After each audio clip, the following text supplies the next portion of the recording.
India கூட்டணியில் நீங்கள் யாரை கை காட்டுகிறீர்களோ அவர்தான் பிரதம மந்திரி, அவர்களெல்லாம் உங்களை பார்த்து கை காட்டினால் நீங்கள் தான் பிரதம மந்திரி என்று ஸ்டாலினை பார்த்து திமுகவின் மூத்த நிர்வாகிகள் முதல் ஜூனியர் அமைச்சர் வரை பாராட்டி தள்ளிய ஸ்டேட்மெண்ட்டுகள் தான் இவை.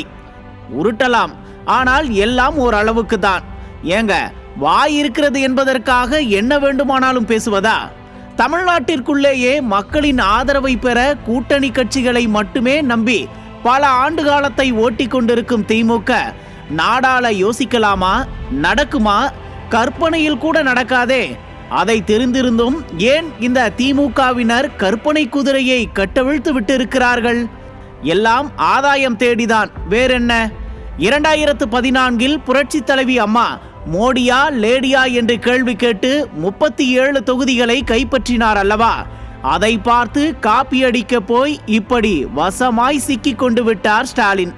ஒரு பக்கம் மம்தா பானர்ஜி காங்கிரஸ் கட்சி தன்னை மதிக்கவில்லை, ஆகையால் மேற்கு வங்கத்தில் திரிணாமுல் காங்கிரஸ் தனித்துதான் போட்டி என்று சொன்னதோடு கூட்டணி வேண்டுமானால் எல்லாம் தேர்தலுக்கு பிறகு பார்த்து கொள்ளலாம் என்று சொல்லி இந்தியா கூட்டணியை தூக்கி தூர போட்டு விட்டார்.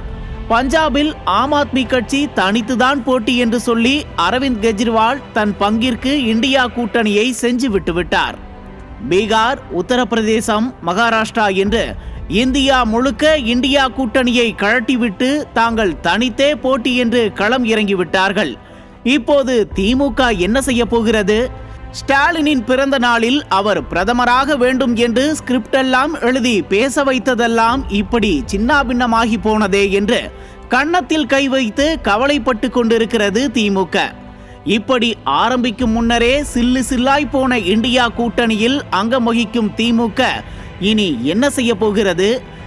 யாரை பிரதமர் வேட்பாளராக அறிவிப்பீர்கள் என்று அதிமுகவை பார்த்து கேள்வி கேட்ட ஸ்டாலின் இந்தியா கூட்டணியில் இருந்து விலகிய கட்சிகளிடம் அதே கேள்வியை முன்வைப்பாரா?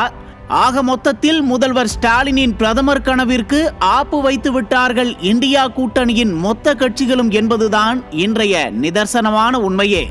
நியூஸ் ஜே செய்திகளுக்காக இணையாசிரியர் மனோஜ்குமார் கோபாலன்.